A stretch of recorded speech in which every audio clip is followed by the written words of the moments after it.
আসসালামু আলাইকুম ওয়া রাহমাতুল্লাহি ওয়া বারাকাতুহু। ইন্নাল হামদালিল্লাহি নাহমাদুহু ওয়া নাস্তাঈনুহু ওয়া নাস্তাগফিরুহু ওয়া নাউযু বিল্লাহি মিন শুরুরি আনফুসিনা ওয়া মিন সাইয়্যাতি আ'মালিনা। من يهده الله فلا مضل له ومن يضلل فلا هادي له ونشهد أن لا إله إلا الله وحده لا شريك له ونشهد أن سيدنا وحبيبنا ومولانا محمدا عبده ورسوله الذي أرسله بالحق بشيرا ونذيرا وداعيا إلى الله بإذنه وسراجا منيرا فقد قال الله تعالى في كلامه المجيد وفرقانه الحميد أعوذ بالله من الشيطان الرجيم بسم الله الرحمن الرحيم يا أيها الذين آمنوا أوفوا بالعقود إن الله وملائكته يصلون على النبي يا أيها الذين آمنوا صلوا عليه وسلموا تسليما اللهم صل على سيدنا مولانا محمد وعلى آل سيدنا মাওলানা মুহাম্মদ মুহাব্বতের সাথে আল্লাহুম্মা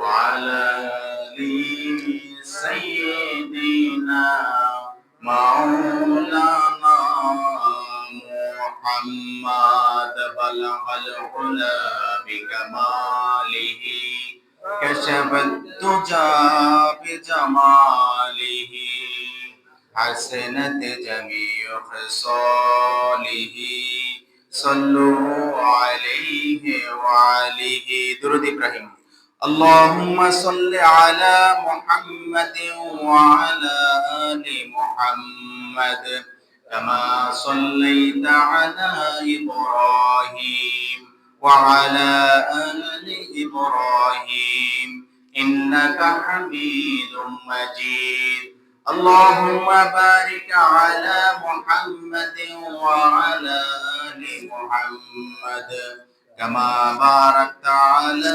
إبراهيم وعلى آل إبراهيم إنك حميد مجيد दूर फिशानी में तरीक़त को दरिया कर दिया दिल को रोशन कर दिया आँखों को बीना कर दिया बलगल उला بكماله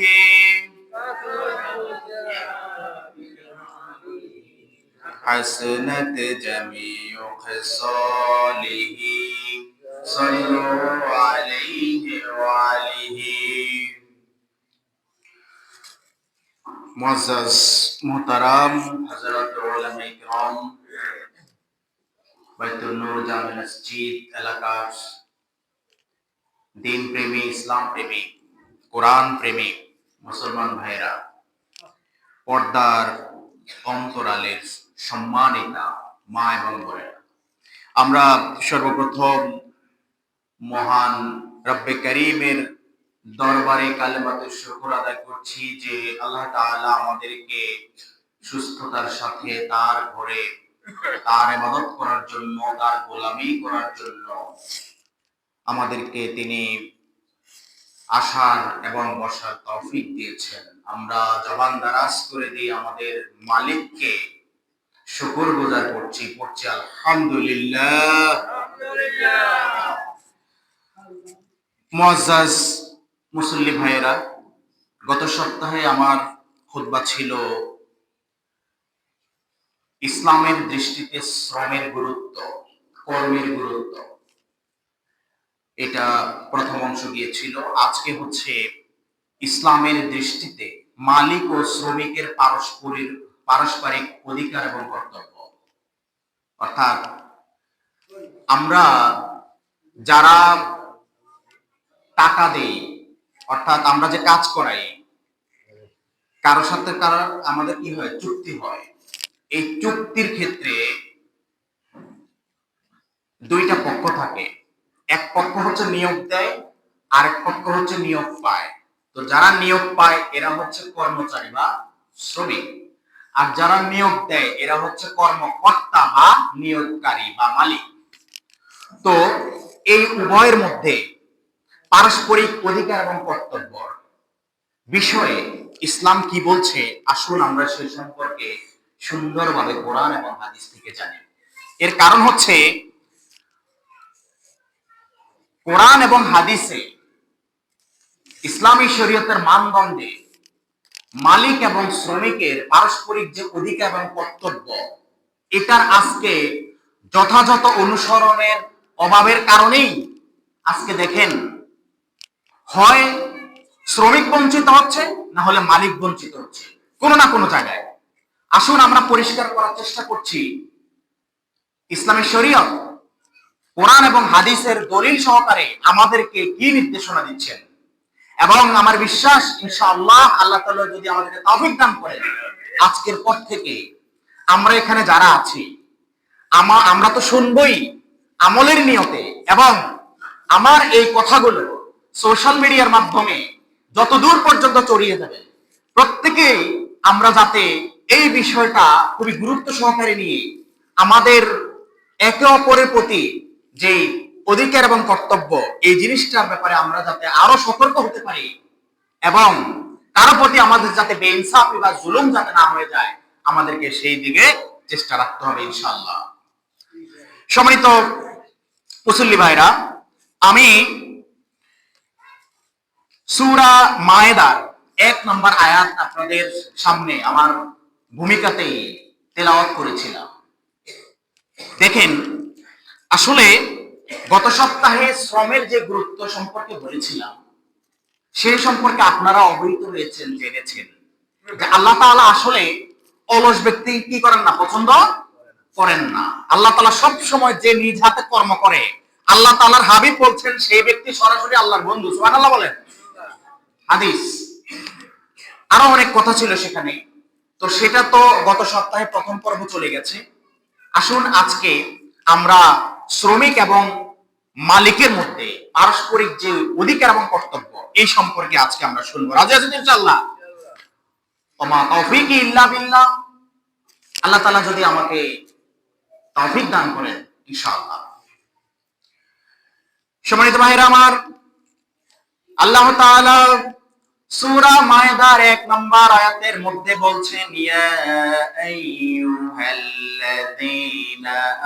আমানু আউফু বিল উকুদ। সুবহানাল্লাহ বলেন।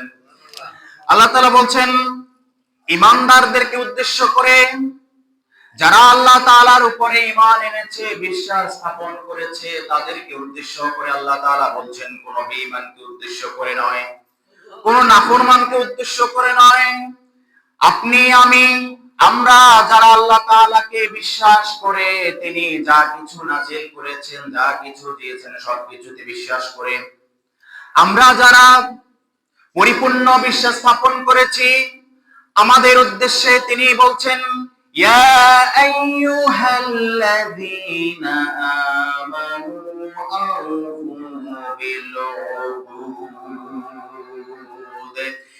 হে বিশ্বাসীরা, হে ঈমানদাররা, আউফু বিল উকুদ, তোমরা তোমাদের চুক্তি সমূহ সম্পন্ন করো। তোমরা যখন কারো সাথে কোনো চুক্তি করো, যে কোনো ধরনের চুক্তি করো, হালাল কোন চুক্তি যদি তোমরা করো, সেই চুক্তি পূর্ণ করা তোমাদের জন্য আমি আল্লাহ তাআলা ওয়াজিব করে দিয়েছি। সুবহানাল্লাহ। তাহলে আল্লাহ তাআলা কি বলছেন, যে তোমরা কি করো, তোমাদের চুক্তি সমূহ কি করো, পূর্ণ করো। এখন আসেন, একজন শ্রমিক আর একজন মালিক, মালিক আর শ্রমিকের চুক্তি হয় কিনা? চুক্তি হয় কিনা? চুক্তি হয়। কথা বলবেন আমার সাথে। মরা মুসল্লি কিন্তু আমি পছন্দ করি না। আপনারা জিন্দা আছেন যে আপনাদের কথার মাধ্যমে প্রকাশ করবেন, ঠিক কিনা? এখন এবার দেখেন, মনে করেন আপনি আপনার ক্ষেতের মধ্যে মাটি কোপাবেন কোদাল দিয়ে, আপনি সেখানে চাষাবাদ করবেন। এখন আপনি একজন শ্রমিকের সাথে কি করলেন? চুক্তি করলেন। কি করলেন? চুক্তি করলেন। ভালো করে বুঝে নেন, এটা কিন্তু অনেকেই কিন্তু খেয়াল করে না। মনে রাখবেন, ইসলাম কিন্তু কারো পক্ষপাতিত্ব করে না, ইসলাম ইনসাফ কায়েম করে। কি ইসলাম কি করে বলেন? ইনসাফ, ন্যায় বিচার, ন্যায়। ইসলাম ন্যায়কে প্রতিষ্ঠা করে। ইসলাম অন্ধভাবে মালিককেও সাপোর্ট করে না, অন্ধভাবে শ্রমিককেও সাপোর্ট করে না। ইসলাম ইনসাফ প্রতিষ্ঠা করে। ইসলাম কিসের কথা বলে বলেন? ইনসাফের কথা। এই ইনসাফের কথাগুলো শুনে নেন। এখানে আপনি আমি শ্রমিক বলে আমার জন্য আমি কোনো অপরাধ করলে সেটা ভুল হবে না, এমন মনে করার কোনো সুযোগ নাই। আমি যদি কোনো চুক্তিতে ফাঁকি দিই, আমি মাপ পেয়ে যাব, এরকম মনে করার কোনো সুযোগ নাই। সবার অধিকার সবার ক্ষেত্রে প্রতিষ্ঠিত করার জন্য ইসলাম সেই কথাটাই বলে। সুবহানাল্লাহ বলেন। মনে করেন আপনি আপনার এই ক্ষেতে কাজ করার জন্য একজন শ্রমিকের সাথে কি করেছেন? চুক্তি করেছেন। চুক্তিটা কি? চুক্তিটা হচ্ছে, মনে করেন উনি 8টা বা 9টা, ধরেন 8টা, ধরেন কি 8টা, উনি 8টা বাজে এসে কাজ ধরবে, 4টা বাজে ছাড়বে। আর মাঝখানে একবার কিসের বিরতি দিবে? নাস্তা। ধরে নিলাম আবার দুপুরে একবার কি খাবারের বিরতি দিবে। তো খাবারের বিরতি এবং নাস্তার বিরতি একটা যৌক্তিক সময় আছে তো? নাস্তা খেতে তো 1 ঘন্টা লাগে না, তারপরে ভাত খেতে কি 2 ঘন্টা লাগে? লাগে না। ভালো করে বুঝে নেন। দেখেন, মালিক এবং শ্রমিকের মধ্যে কোথায় ভুল বুঝাবুঝিটা হচ্ছে, আমি গত সপ্তাহে বলেছি, আমরা ক্লিয়ার করার চেষ্টা করবো ইনশাআল্লাহ। এখন তার সাথে চুক্তি হলো কি, মাঝখানে সে একবার নাস্তা করবে এবং দুপুরে ভাত খাবে। তো নাস্তা করতে আধা ঘন্টা ধরেন, আর ভাত খাওয়ার জন্য আপনি 40 মিনিট ধরেন, বা 1 ঘন্টায় ধরেন, 1 ঘন্টায় ধরলাম। তাহলে এই 1 ঘন্টা, এখানে আধা ঘন্টা, টোটাল 1.5 ঘন্টা, 8টা থেকে 4টা পর্যন্ত। এটা হলো তার অবসর, চুক্তির বাইরে, ঠিক আছে? এরপরে বাকিটা সময় হচ্ছে কি, আপনার সাথে চুক্তি হলো 4টা পর্যন্ত সে কাজটা করবে। আপনার সাথে চুক্তি হলো মনে করেন 500 টাকা। মনে করেন কত টাকা? 500, 600, 700, যাই হোক, সেটা আপনারা চুক্তির মাধ্যমে আপনারা যেটা নেগোসিয়েশন করে নেবেন, সেটা আপনাদের ব্যাপার, মালিক এবং শ্রমিকের ব্যাপার। এখন মনে করেন যে মালিক তার 4টা পর্যন্ত কাজ করলে তাকে 500 টাকা, 500 টাকা দিবে, কি হয়েছে, চুক্তিবদ্ধ হয়েছে, ওয়াদা করেছে।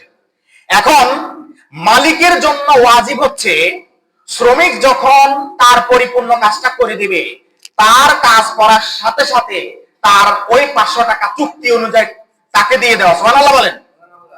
আবার এখানে ইসলাম এটাও বলছে যে, হে শ্রমিক ভাই, আপনি যে তার সাথে চুক্তি করেছেন, এই চুক্তিতে যদি আপনি ফাঁকি দেন, মনে করেন আপনি 8টার জায়গায় 8:30টায় আসলেন। কয়টা আসলেন? 8টা। আসার কথা ছিল কয়টায়? 8টায়। তারপরে মালিক জায়গা থাকতে পারে নাই, মালিক তার যে যে কোনো জরুরতে চলে গেছে, আপনাকে কাজ করতে দিয়ে গেছে, আপনি মনে মনে চিন্তা করলেন মালিক মালিক তো আমাকে দেখতেছে না, আমি কাজে একটু অলসতা করি, আমি একটু কাজটা স্লো মোশনে করি, যতটুকু স্বাভাবিক মোশনে করতে পারতাম আমি এতটুকু না করে আমি কি করলাম, আমি একটু অলসতা করলাম বা দাঁড়িয়ে দাঁড়িয়ে অনেকের সাথে কথা বললাম। এতে করে কি হলো, এতে করে আপনি ওই মালিকের সাথে চুক্তি ভঙ্গ করছেন। আর আল্লাহ তাআলা কোরআনের মধ্যে বলছেন সূরা মায়েদার 1 নম্বর আয়াতে, তুমি যদি বিশ্বাসী হয়ে থাকো আমার বান্দা, তাহলে তুমি যার সাথে হালাল কোনো চুক্তি করো তুমি ওই চুক্তিকে পুরা করে দাও। সুবহানাল্লাহ।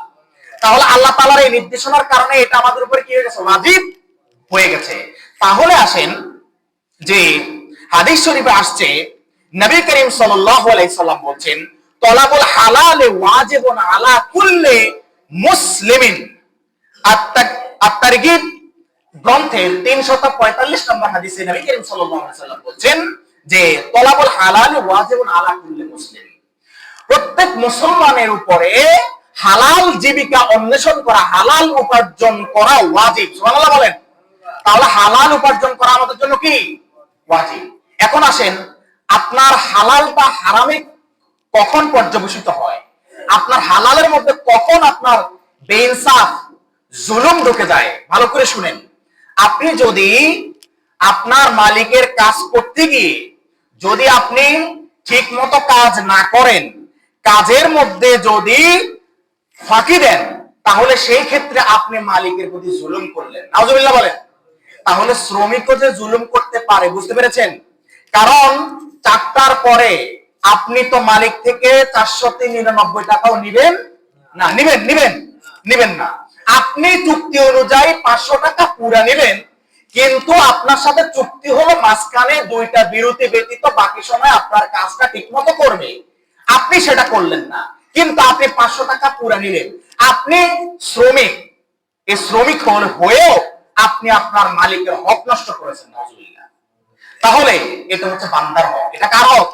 বান্দার হক। আর বান্দার হক যদি আপনি নষ্ট করেন, বান্দা যতক্ষণ পর্যন্ত আপনাকে ক্ষমা না করবেন, আল্লাহ তাআলা ততক্ষণ পর্যন্ত আপনাকে ক্ষমা করবেন না।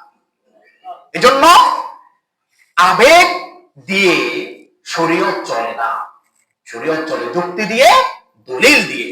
এবার আসেন আরেকটা হাদিস শুনেন। নবী করিম সাল্লাল্লাহু আলাইহি সাল্লাম বলছেন যে ইন্নাল্লাহা ইউহিব্বু ইযা আমিলা আহাদুকুম আমালান আইয়ুতকিনাহু। এই হাদিসটা হচ্ছে বাইহাকি শরীফের হাদিস। এই হাদিসের মধ্যে নবী করিম সাল্লাল্লাহু আলাইহি সাল্লাম বলছেন ইন্নাল্লাহা ইউহিব্বু, নিশ্চয় আল্লাহ তাআলা পছন্দ করেন, ইযা আমিলা, যখন কেউ, ইযা আমিলা আহাদুকুম, যখন তোমাদের কেউ কোনো কাজ করে, আমালান আইয়ুতকিনাহু, তখন সে ওই কাজটাকে যখন নিখুঁতভাবে করে, মনোযোগ দিয়ে করে, আন্তরিকতার সাথে করে, নবী করিম সাল্লাল্লাহু আলাইহি সাল্লাম বলছেন আল্লাহ তাআলা ওই লোককে ভালোবাসেন। সুবহানাল্লাহ। বুঝতে পেরেছেন এবার?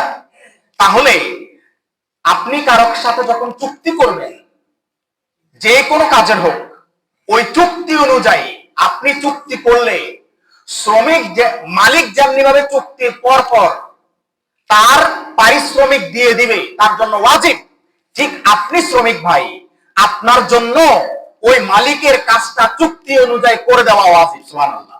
এর নাম ইসলাম, এর নাম ইসলাম, এর নাম ইনসাফ, এর নাম ইসলাম, এর নাম ন্যায় বিচার, এর নাম ইসলাম। সুবহানাল্লাহ বলেন। এবার আসেন নবী করিম সাল্লাল্লাহু আলাইহি সাল্লাম বলছেন কি, যে যেই ব্যক্তি কাজ করার সময় নিখুঁতভাবে কাজ করে, আল্লাহ তাআলা তাকে কি করেন? পছন্দ করেন। এবার আসেন শ্রমিকের ব্যাপারে হাদিসে কি বলছে। ইসলাম কাউকে ঠকায় নাই। আল্লাহু আকবার বলেন না। ইসলাম কাউকে ঠকিয়েছে? ঠকায় না। আমি শুরুতে বলেছি ইসলাম সবসময় ইনসাফ প্রতিষ্ঠা করে, ন্যায় বিচার প্রতিষ্ঠা করে। এবার আসেন আপনার শ্রমিকের ব্যাপারে কি বলছে। নবী করিম সাল্লাল্লাহু আলাইহি সাল্লাম ইবনে মাজাহ শরীফের 2443 নম্বর হাদিসে নবী করিম সাল্লাল্লাহু আলাইহি সাল্লাম বলছেন, উতুল আজিরা আজরাহু ক্বাবলা আইয়াজফাল আরাকুহু। নবী করিম সাল্লাল্লাহু আলাইহি সাল্লাম এই হাদিসের মধ্যে বলছেন, শ্রমিকের ঘাম শুকানোর আগেই তার পারিশ্রমিক দিয়ে দাও। সুবহানাল্লাহ। বুঝতে পেরেছেন এবার? তাহলে ইসলাম যেমনি ভাবে মালিককে নির্দেশনা দিচ্ছে, তেমনি ভাবে শ্রমিককেও নির্দেশনা দিচ্ছে। এর নাম ইসলাম। ইন্নাদ-দীনা ইনদাল্লাহি ইসলাম, কোনো কিছু বাদ নাই। এটা গতানুগতিক কোন ধর্মের নাম নয়। This is not the name of a so-called religion. It is also a complete code of life, where is everything is available, whatever is needed for the life of human being. মানুষের জীবনের জন্য যা কিছু দরকার আল্লাহ তাআলা ইসলামের মধ্যে সবকিছু দিয়েছেন। কারণ আল্লাহ তাআলা ইসলামকে অ্যাড্রেস করেছেন একটা জীবন বিধান হিসেবে। কি হিসেবে? জীবন বিধান হিসেবে। আল্লাহ তাআলা ইসলামকে কোন জায়গায় ধর্ম বলে কি করেন নাই, অ্যাড্রেস করেন নাই। এটার নাম হচ্ছে জীবন বিধান। জীবনের যত কিছু লাগবে আপনার, first to last, A to Z, top to bottom, যা কিছু লাগে, আপ টু বটম, যা কিছু লাগে সবকিছু এই ইসলামের মধ্যে আল্লাহ তাআলা দিয়ে রেখেছেন। সুবহানাল্লাহ বলেন। তাহলে দেখেন আপনার ব্যাপারে কি বলছেন, উতুল আজির আজরাহু ক্বাবলা আন ইয়াজফাল আরাকুহু। হে মালিকেরা, তোমরা যারা কর্মচারী নিয়োগ দাও, তোমরা যারা শ্রমিক নিয়োগ দাও, ওই শ্রমিক তোমার চুক্তি অনুযায়ী কাজ করার পরে তার সাথে কোনো চিটিংবাজি করবে না, তাকে টাকা পারিশ্রমিক দেওয়ার জন্য ঘোরাঘুরি করবে না, তার ঘাম শুকানোর পূর্বেই তার টাকা দিয়ে দাও। সুবহানাল্লাহ। আবার শ্রমিককে কি বলছে যে ইন্নাল্লাহা ইউহিব্বু ইযা আমিলা আহাদুকুম আমালান আন ইউতকিনাহু। যে ব্যক্তি কাজ করে সে যাতে কাজটা নিখুঁতভাবে সুন্দরভাবে করে, তাহলে আল্লাহ তাআলা তাকে পছন্দ করেন। সুবহানাল্লাহ। দেখেছেন কত সুন্দর সম্পর্ক না? এই ইসলামের এই সুন্দর বাণীগুলো যদি মালিক এবং শ্রমিক যদি মানে, তাহলে মালিক আর শ্রমিকের মধ্যে কোনো দ্বন্দ্ব দেখা দেওয়ার সুযোগ আছে? কোনো সুযোগ নাই। এরপরে আসেন, উভয় পক্ষ যদি এতক্ষণ পর্যন্ত কোরআন হাদিস থেকে তো বহুত দলিল, বহুত রেফারেন্স দিলাম। এবার আসেন, উভয় পক্ষ যদি বেঈমানি করে, হয় শ্রমিক করলো না হলে মালিক করলো, তাহলে নবী করিম সাল্লাল্লাহু আলাইহি সাল্লাম সেই ব্যাপারে কি বলছেন? নবী করিম সাল্লাল্লাহু আলাইহি সাল্লাম মুসলিম শরীফের 101 নম্বর হাদিসে বলছেন যে মান গাশশানা ফালাইসা মিন্না। যে ব্যক্তি প্রতারণা করে সে আমার উম্মতের অন্তর্ভুক্ত নয়। নাউজুবিল্লাহ বলেন না? আবার নাউজুবিল্লাহ বলেন। তাহলে নবী করিম সাল্লাল্লাহু আলাইহি সাল্লাম কি বলছেন? মান গাশশানা ফালাইসা মিন্না। যে ব্যক্তি প্রতারক, যে ব্যক্তি প্রতারণা করে সে ব্যক্তি আমার উম্মতের অন্তর্ভুক্ত নয়। নবী আপনাকে তার উম্মতের দল থেকে বাইর করে দিয়েছে। এবার যদি আপনি যদি প্রতারণা করেন, তাহলে আপনি দাবি করতে পারেন আমি নবী মুহাম্মদের উম্মত, কিন্তু আমার নবী, বিশ্ব নবী আপনাকে আগাম জানিয়ে দিচ্ছেন, হে আমার উম্মত, হতে পারে তুমি মালিক, হতে পারে তুমি শ্রমিক, তুমি তোমার চুক্তি অনুযায়ী কাজ করো নাই, প্রতারণা করেছো, তুমি আমার উম্মত থেকে খারিজ হয়ে গেছো। নাউজুবিল্লাহ। তাহলে আপনি গলা ফাটাবেন, কিন্তু হাসরের মাঠে নবীর সুপারিশ পাওয়ার কোনো সুযোগ আছে? কারণ নবী তো আপনাকে আগে খারিজ করে দিয়েছেন। কিসের কারণে? প্রতারণার কারণে। কিসের কারণে? প্রতারণার কারণে। তাহলে মালিক এবং শ্রমিকের মধ্যে শ্রমিক তার চুক্তি অনুযায়ী সুন্দর মতো কাজটা করে দিবে, মালিক তার চুক্তি অনুযায়ী তার পাওনাটা তাকে বুঝিয়ে দিবে, ব্যাস সুসম্পর্ক। ঠিক কি না? এর মধ্যে কোনো সমস্যা নাই। এই জন্য দেখেন সূরা মায়েদায় আল্লাহ তাআলা একটা আয়াত বলছেন, ওই একটা আয়াতের ব্যাখ্যায় আমার নবী, বিশ্ব নবী বিভিন্ন সময় হাদিস দিয়ে ওই আয়াতের কত বড় তাফসীর করে দিয়েছেন। সুবহানাল্লাহ। এই বিষয়গুলো খুবই সেনসিটিভ। এই কারণে আমি বাছাই করে এমন বিষয়গুলো খুতবার জন্য সিলেকশন করি যেগুলোর কারণে আমাদের সমাজে আসলে সমস্যাগুলো লেগেই থাকে, যেগুলোর কারণে আমাদের সমাজে গ্যাঞ্জামগুলা, ফিতনা ফাসাদ সৃষ্টি হয়। ঠিক কিনা? কারণ আপনি দেখেন আজকে মালিক শ্রমিকের উপর সন্তুষ্ট না, শ্রমিক মালিকের উপর কি নয়, সন্তুষ্ট নয়। কেন সন্তুষ্ট নয়? এই হচ্ছে তার প্রমাণ। তো সম্মানিত মুসলমান ভাইয়েরা, আমাদের জন্য হালাল উপার্জন করা ওয়াজিব, এর বাহিরে চিন্তা করার কোন সুযোগ নাই। তলাবুল হালালি ওয়াজিবুন আলা কুল্লি মুসলিম। প্রত্যেক মুসলমানের জন্য হালাল উপার্জন করা ওয়াজিব। আপনি যদি হালাল ভাবে উপার্জন করতে হয়, তাহলে আপনার চুক্তি আপনাকে সম্পন্ন করতে হবে। এখন মনে করেন যারা শুধু মাঠে কাজ করে, শুধু এদের জন্য হাদিসগুলো না, এদের জন্য না। এবার আসেন আরো কাদের জন্য। আমি মনে করি এটার জন্য সবচাইতে বেশি বিপদে পড়বে কিয়ামতের দিন যারা সরকারি চাকরি করে তারা। কেন? আপনি দেখেন, আপনি সরকারি কোনো দপ্তরে গেলে সে ঠিক মতো কাজটা করে না। সে মনে করে কি আমি তো চাকরি একটা পাইছি, আমার এই চাকরিকে খাইতে পারবে নাকি, আমি এবার আমার কাজ ঠিক মতো করি বা না করি। আমার অফিস 10টায়, আমি গেলাম 12টায়, আমার অফিস 11টায়, আমি যে গেলাম 2টায়, তাহলে কি হলো? কিন্তু রাষ্ট্রের সাথে চুক্তিবদ্ধ হওয়া সরকারি চাকরির যে নীতিমালা এই আইনের মধ্যে আছে, যথাসময়ে অফিসে প্রবেশ করবে, যথাসময়ে অফিস থেকে যাবে, এগুলা মেনেই তো সে গ্রহণ করেছে নাকি? এবার আসেন, এই সরকারি চাকরিতে সে যখন এই প্রতিশ্রুতি দিয়ে যখন জয়েন করে, যোগদান করে, তখন এটা মনে করেন বাংলাদেশের বর্তমান সরকার প্রধান ডক্টর ইউনূস, ঠিক না?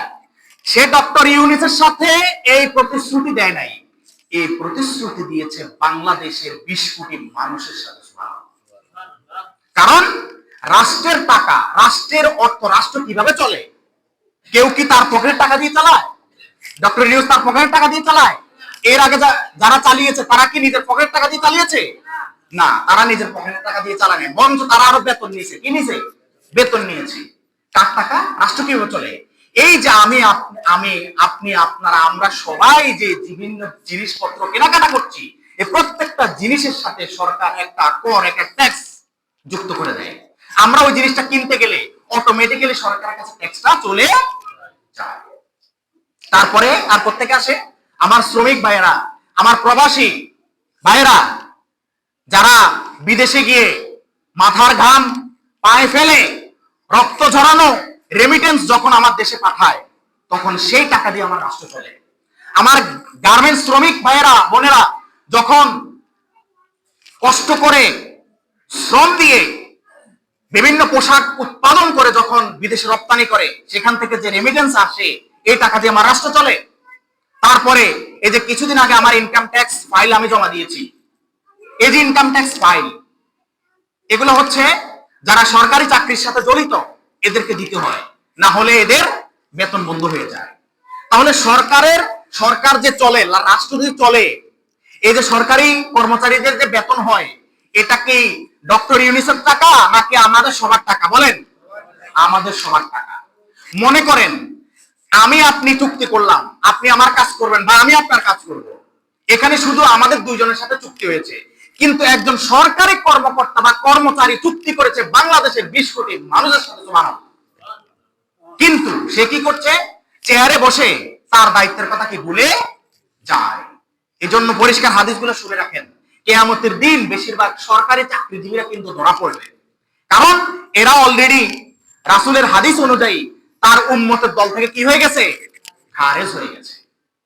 এটা আমার বানানো কোনো কথা নয়। আল্লাহ নবী, বিশ্ব নবী আপনাকে আগাম জানিয়ে দিচ্ছেন যে তুমি যদি প্রতারক হও, তুমি যদি কর্মে ফাঁকি দাও, তোমার কর্ম হওয়ার কথা হচ্ছে 10টা থেকে, তুমি আসছো 10:30টায়, তোমার কর্ম 9টায়, তুমি আসছো 10টায়, এই যে 1 ঘন্টা ফাঁকি দিছো, 18 কোটি মানুষের সাথে প্রতারণা করেছো, সুতরাং তুমি আমার উম্মতের অন্তর্ভুক্ত নয়। এজন্য মুআজ্জাজ মুসলমান ভাইরা, এই সমস্ত ক্ষেত্রে আমাদেরকে সাবধান থাকতে হবে। আমরা ইনকাম করছি, রুজি রোজগার করছি, এটা যাতে হালাল হয়। কারণ আপনি যদি আপনার কর্মে ফাঁকি দেন, দায়িত্বে ফাঁকি দেন, তাহলে আপনার ইনকামটা হালাল হচ্ছে না। এরপরে আসেন, এই তো দুই পক্ষ বললাম, এরপরে অফিস বলেন, আদালত বলেন, তারপরে শিক্ষা প্রতিষ্ঠান বলেন। এখন মনে করেন একজন শিক্ষক, তার ক্লাস শুরু কয়টায়? 10টায়। কয়টায়? 10টায়। সে মাদ্রাসায় গেল, বিনা অবহিতকরণে সে গেল 11টায়, বা স্কুলে, ইউনিভার্সিটি, কলেজে গেল 11টায়। এই যে 1 ঘন্টা ছাত্রদের থেকে লস করেছে না ছাত্রদের, এই যে এটা ছাত্রদের হক মেরেছে। তারপরে কিছু শিক্ষক আছে যারা শ্রেণীকক্ষে দেরি করে যায়, আছে কিনা? আছে। অনেক শিক্ষক সচেতন, যারা দায়িত্বশীল, এরা ঘন্টা বাজার সাথে সাথে ক্লাসে চলে যায়।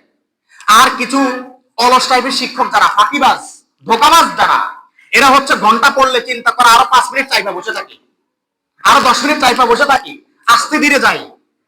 ঘন্টার সময় হচ্ছে 40 মিনিট, 10 মিনিট যদি এখানে বসে চেপে চুপে কাটাই দিই, তাহলে ক্লাসে গিয়ে মাত্র 30 মিনিট কি করতে হবে? ব্যয় করতে হবে। সেটাও ধোকাবাজি। সেটাও কি? ধোকাবাজি। মনে রাখবেন, লেবাস দিয়ে কখনো আপনি জান্নাত পাবেন না। জান্নাত পাবেন আপনার কর্ম দিয়ে, জান্নাত পাবেন আপনার দৃষ্টিভঙ্গি দিয়ে। আপনার বিচার হবে আপনার দৃষ্টিভঙ্গি, আপনার কর্মে। আপনার লেবাস কি ছিল এটা জরুরি নয়। সুতরাং নেক সুরতে ধোঁকাবাজি করলেও আপনি নবীর উম্মত থেকে কি হয়ে গেছেন? খারিজ হয়ে গেছেন। এখানে সুরত বড় কথা নয়, বড় কথা হচ্ছে আমাদের কর্ম। এজন্য আমাদের চুক্তি করার ক্ষেত্রে আমরা কখন কার সাথে কি চুক্তি করছি এই ব্যাপারে আমাদের খুব সাবধান থাকতে হবে। এবার আসেন যে আমাদের ব্যবসায়ী ভাইদের সম্পর্কে আমাদের হাদিসে কি আসছে শুনবো কিনা ইনশাআল্লাহ। এবার আসেন ব্যবসায়ীদের সম্পর্কে। আমি আপনাদেরকে আগে বলেছি ইসলাম এমন একটা জীবন বিধান যেখানে কোনো কিছু বাদ নাই। মা ফাররাতনা ফিল কিতাবে মিন শাইইন ক্বালা আল্লাহু তাআলা। আল্লাহ তাআলা বলছেন কোরআন এমন একটা কিতাব আমি যে কিতাবে কোনো কিছু বাদ রাখি নাই। সুবহানাল্লাহ। এবার দেখেন যে ব্যবসায়ীদের সম্পর্কে তিরমিজি শরীফের 515 নম্বর হাদিস নবী করিম সাল্লাল্লাহু আলাইহি সাল্লাম বলেন আত-তাজিরু দুকুল আমিনু মা'আন নাবিয়্যিনা ওয়াস সিদ্দিকিনা ওয়াশ শুহাদা। সুবহানাল্লাহ বলেন। নবী করিম সাল্লাল্লাহু আলাইহি সাল্লাম বলেন সত্যবাদী ব্যবসায়ীগণ, বিশ্বস্ত ব্যবসায়ীগণ যারা কিনা নবীগণ, সিদ্দিকগণ এবং শহীদগণের সাথী হবে। সুবহানাল্লাহ। তাহলে কিয়ামতের মাঠে যখন আমাদের সবাইকে উঠানো হবে, ব্যবসায়ীরা উঠবে কাদের সাথে শুনেন? as-সাদুকু আল-আমিনু মা'আন নাবিয়্যিনা সিদ্দিকিনা শুহাদা। তাহলে নবীদের সাথে, সত্যবাদীদের সাথে এবং শহীদদের সাথে। সুবহানাল্লাহ। যদি আপনি কি হন? সত্যবাদী ব্যবসায়ী হন, আপনি যদি বিশ্বস্ত সত্যবাদী ভালো ব্যবসায়ী হন। এবার আসেন যে এর বিপরীতে যদি হয় তাহলে নবী করিম সাল্লাল্লাহু আলাইহি সাল্লাম কি বলছেন? এই হাদিসটা হচ্ছে তিরমিজি শরীফের একই হাদিস 515 নম্বর হাদিস। ইন্নাত তুজ্জারা ইউবাসুনা ইয়াউমাল কিয়ামাতি ফুজ্জারান ইল্লা মান ইত্তাকাল্লাহা ওয়া বাররা ওয়া সাদাকা। নবী করিম সাল্লাল্লাহু আলাইহি সাল্লাম বলছেন ব্যবসায়ীগণ কিয়ামতের দিন পাপী রূপে উত্থিত হবে, পাপী রূপে তাদেরকে উঠানো হবে। তবে যারা আল্লাহকে ভয় করে, সৎভাবে কল্যাণমূলক কর্ম করে এবং সত্যপরায়ণ, তাদের ব্যাপারটা হচ্ছে ভিন্ন। সুবহানাল্লাহ। তার মানে কিছু কিছু ব্যবসায়ী আছে কথায় কথায় মিথ্যা কথা বলে, আছে কিনা? মনে করেন তার জিনিসটা লাভ বেশি করার জন্য আপনার সাথে ক্রিয়া কসমের আর শেষ নাই। মনে করেন তার কেনা হচ্ছে মনে করেন 100 টাকা, কিন্তু আপনার কাছে বলে যে ভাই আপনার কাছে 1 টাকাও লাভ করে নাই, এই যে এটাতে আপনার থেকে 200 টাকা রাখতেছি, বিশ্বাস করেন 1 টাকা লাভ হয় নাই। মিথ্যা কথা কিনা? মিথ্যা কথা কিনা? এই ধরনের ব্যবসায়ী এরা হচ্ছে পাপীদের সাথে উঠবে। কাদের সাথে উঠবে? পাপীদের সাথে উঠবে। এরা ওই যে নবীগণের সাথে উঠবে না। দেখেন আপনি যদি সৎ ব্যবসায়ী হন, আপনি যদি নীতিবান ব্যবসায়ী হন, তাহলে আপনার হাসর নাসর হবে শহীদদের সাথে, আপনার হাসর হবে নবীদের সাথে। সুবহানাল্লাহ।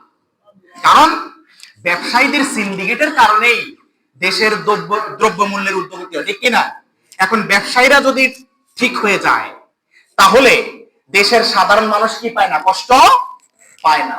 এই জন্য একজন ব্যবসায়ী যদি সৎ থাকতে পারে তার কত বড় মর্তবা, তার কত বড় মর্যাদা দেখেছেন আপনি? তার হাসর হবে কাদের সাথে? নবীদের সাথে, শহীদদের সাথে, সত্যবাদীদের সাথে। সুবহানাল্লাহ। আর যদি আপনি ব্যতিক্রম হন, কথায় কথায় মিথ্যা বলেন, প্রতারণা করেন, 100 টাকার জিনিসকে 1000 টাকা বিক্রি করলেন, এটা অনেক বড়, এটা ইনসাফ নয়, এটার নাম মুনাফা নয়, এটার নাম ডাকাতি। এটার নাম কি? ডাকাতি। এটার নাম মুনাফা, এটার নাম লাভ নয়, এটা লাভের উপর ডাকাতি। লাভের উপর কি? ডাকাতি। একটা যৌক্তিক পর্যায়ে আপনি লাভ করবেন, আপনি লাভ করেন, কারণ ব্যবসা হালাল। আল্লাহুল বাইআ ওয়া হারামার রিবা। আল্লাহ তাআলা কোরআনের মধ্যে বলছেন যে আমি সুদকে হারাম করেছি আর ব্যবসাকে হালাল করেছি। সুবহানাল্লাহ বলেন। এবং আমাদের নবী আলাইহিস সালামগণ অনেক জন ব্যবসায়ী ছিলেন। আমাদের সাহাবায়ে কেরাম রিদওয়ানুল্লাহি তাআলা আলাইহিম আজমাইন তারা অনেকে ব্যবসায়ী ছিলেন, ব্যবসা করেছেন। তারা ছিল নীতিবান ব্যবসায়ী, তারা ছিল সৎ ব্যবসায়ী, তাদের নীতি আদর্শ ছিল।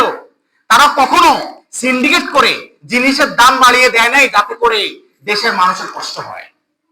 তারা সবসময় একটা ইনসাফের ব্যবসা করেছে, একটা যৌক্তিক মুনাফা অর্জন করেছে, এমন মূল্য চাপিয়ে দেয় নাই যেটার কারণে দেশের রাষ্ট্রের জনগণের উপর অনেক বড় কষ্ট হয়ে যায়। সম্মানিত হাজরিন, এরপরে সময় আমার অল্প, আমি আর সামান্য কিছু কথা বলে আমি আজকের খুতবা ইনশাআল্লাহ এখানে শেষ করব। আল্লাহ তাআলা সূরা নিসার 58 নম্বর আয়াতে বলছেন ইন্নাল্লাহা ইয়া'মুরুকুম আন তুআদ্দুল আমানাতা ইলা আহলিহা। আল্লাহ তাআলা বলছেন নিশ্চয়ই আল্লাহ তাআলা তোমাদেরকে আদেশ করছেন কি, আমানত তার হকদারের কাছে পৌঁছে দাও। তাহলে আমানত কার কাছে পৌঁছে দিতে হবে? তার হকদারের কাছে পৌঁছে দিতে হবে। তাহলে সম্মানিত মুসলমান ভাইরা, আসুন আমরা আমাদের চুক্তির ক্ষেত্রে, সেটা যে কোনো ধরনের চুক্তি হোক, আপনার পার্সোনাল কাজের হোক, আপনার চাকরির হোক, যে কোনো ধরনের পারস্পরিক চুক্তির ক্ষেত্রে হালাল চুক্তি, আবার এই ধরনের চুক্তি না যে তুমি অমুক জায়গা থেকে এটা ডাকাতি করে এনে দিবে, তোমার 50 আমার 50, এরকম চুক্তি নয়। কারণ হারামের সাথে কেন কোনো সম্পর্ক নাই। আমি যা কথা বলছি এগুলো হচ্ছে হালালের সাথে সম্পর্ক বলছি, হালাল চুক্তির কথা বলছি। আমরা যে কোনো ধরনের হালাল চুক্তি করি না কেন, কাজ করার ক্ষেত্রে, যে কোনো কিছু করার ক্ষেত্রে আমাদের প্রত্যেককে আমাদের চুক্তির ব্যাপারে খুব হুঁশিয়ার থাকতে হবে।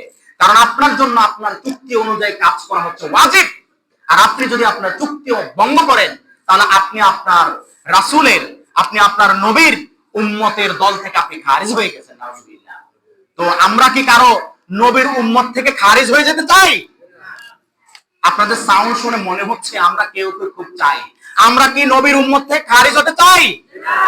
আল্লাহ তাআলা আমাদেরকে সঠিকভাবে দ্বীন, ইসলাম, কোরআন এবং হাদিস বোঝার তৌফিক দান করুন, আল্লাহুম্মা আমিন।